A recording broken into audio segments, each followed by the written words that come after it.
नमस्ते।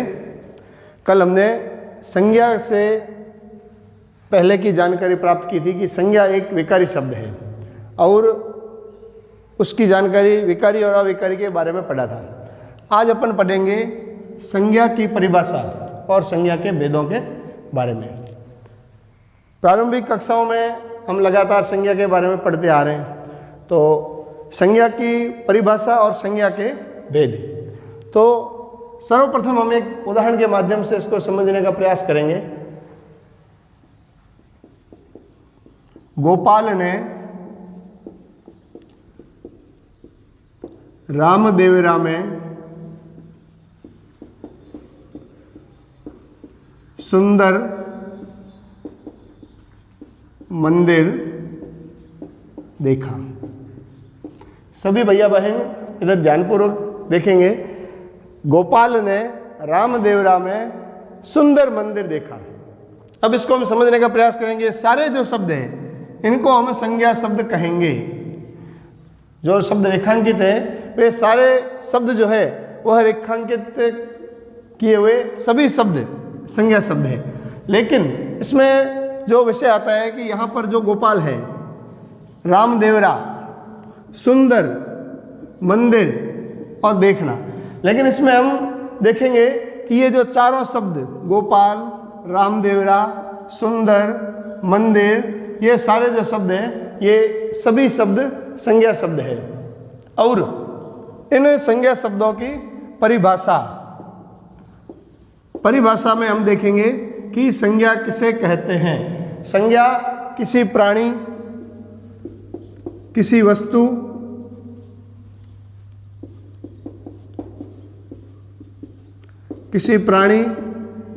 किसी वस्तु, स्थान, नाम व गुण दशा को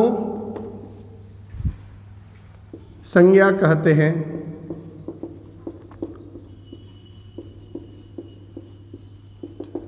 एक बार परिभाषा की ओर सभी ध्यान देंगे। किसी प्राणी, वस्तु, स्थान या गुण दशा को संज्ञा कहते हैं। अब हम अपने आसपास जो कुछ भी देखते हैं अनेक प्रकार की, जैसे इस कक्ष में हम उदाहरण स्वरूप एक चीज़ देखेंगे। हम श्यामपट्ट देख रहे हैं, मार्कर देख रहे हैं, फोन देख रहे हैं, बल्ब देख रहे हैं, ट्यूबलाइट देख रहे हैं, पंखा देख रहे हैं, टेबल, कुर्सी, दरी इत्यादि। ये सारी वस्तुएं क्या है? ये संज्ञा है। हमारे पास श्यामपट्ट है, कचरे के लिए पात्र है, ये सारी वस्तुएं संज्ञा की श्रेणी में आती है। किसी भी नाम, स्थान, जाति को हम संज्ञा कहते हैं। अब अगला विषय अपना आता है संज्ञा के भेद। संज्ञा के भेद के बारे में अपन देखेंगे कि संज्ञा कितने प्रकार की होती है। तो संज्ञा में पहला जो प्रकार आता है वह है व्यक्तिवाचक संज्ञा। पहला प्रकार है व्यक्तिवाचक संज्ञा। संज्ञा का जो दूसरा भेद है वह भेद है जातिवाचक संज्ञा।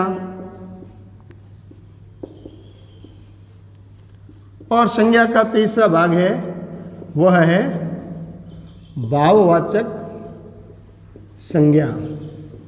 संज्ञा के प्रमुख रूप से तीन भेद हैं। अब इन तीनों भेदों के बारे में हम जानकारी प्राप्त करेंगे।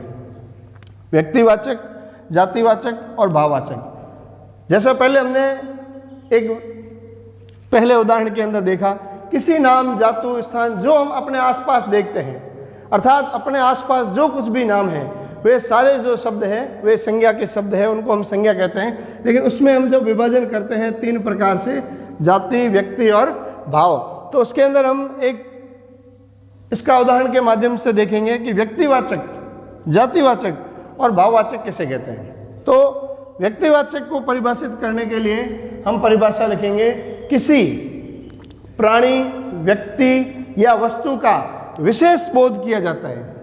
किसी भी नाम,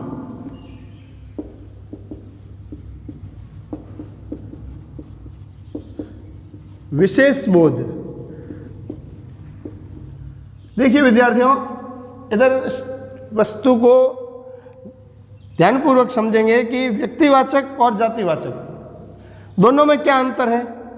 यहां पर एक शब्द आया विशेष, विशेष शब्द का यहाँ पर क्या तात्पर्य है। और जातिवाचक के अंदर जब हम देखेंगे सामान्य किसी जाति, सामान्य किसी भी जाति, इसके अंतर को यहाँ समझने की आवश्यकता है। यहाँ पर जाति और विशेष इन दोनों शब्दों का क्या अर्थ निकलता है। हम किसी भी प्रकार के व्यक्ति विशेष के बारे में जानकारी प्राप्त करते हैं, उसके नाम को जब जानते हैं तो वो क्या कहलाता है, व्यक्तिवाचक। जैसे उदाहरण के लिए यहाँ पर हम लिखते हैं राम, किसी भी प्रकार का हम किसी का नाम लिखते हैं, गोपाल, रीता, सीता आदि। अभी हम कक्षा में सभी विद्यार्थी बैठे हैं, एक अध्यापक जी ने उनको कहा एक बालक को बुला करके लाइए, और एक कहा जाता है गोपाल को बुला करके लाइए। दोनों में देखिए क्या अंतर आता है। यहाँ पर एक बालक जो है वो जातिवाचक के अंदर आएगा, जबकि यदि नाम लिया जाता है गोपाल को बुलाइए तो व्यक्तिवाचक, अर्थात यहाँ पर विशेष का ज्ञान हुआ है।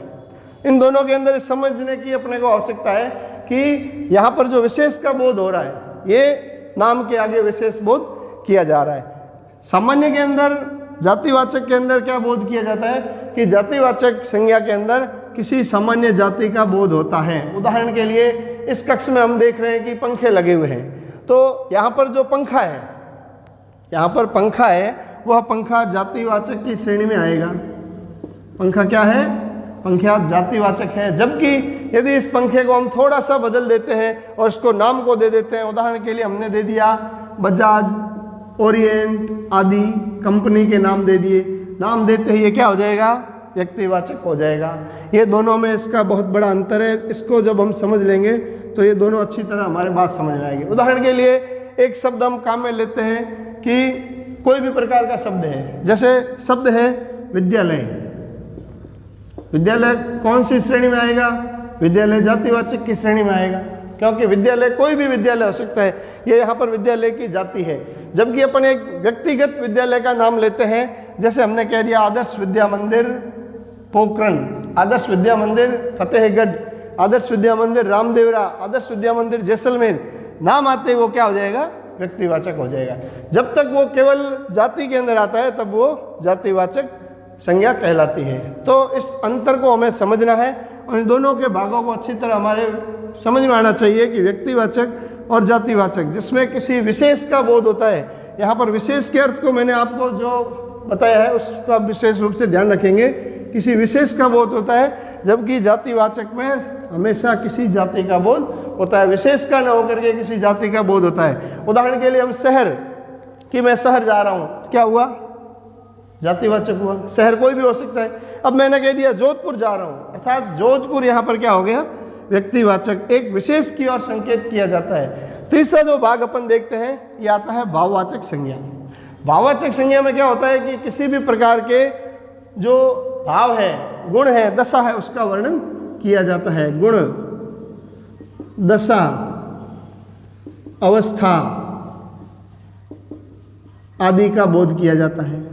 वह बहुत बुरा लड़का है, वह बहुत सुंदर बगीचा है, वह बहुत मीठा बोलता है। इस प्रकार से जो किसी व्यक्ति के गुण, दशा या अवस्था के बारे में कोई भी प्रकार की जानकारी होती है तो वो क्या कहलाता है, भाववाचक संज्ञा कहलाती है।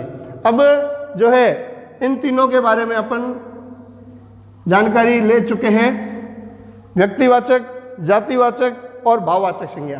तीनों के भेद और इनकी परिभाषा को हम अच्छी तरह समझेंगे और इससे आगे अपना जो विषय रहेगा वो आएगा भाववाचक संज्ञा का जो है परिवर्तन रूप बदलना। उसके बारे में अपन अगले कालांश में देखेंगे। धन्यवाद।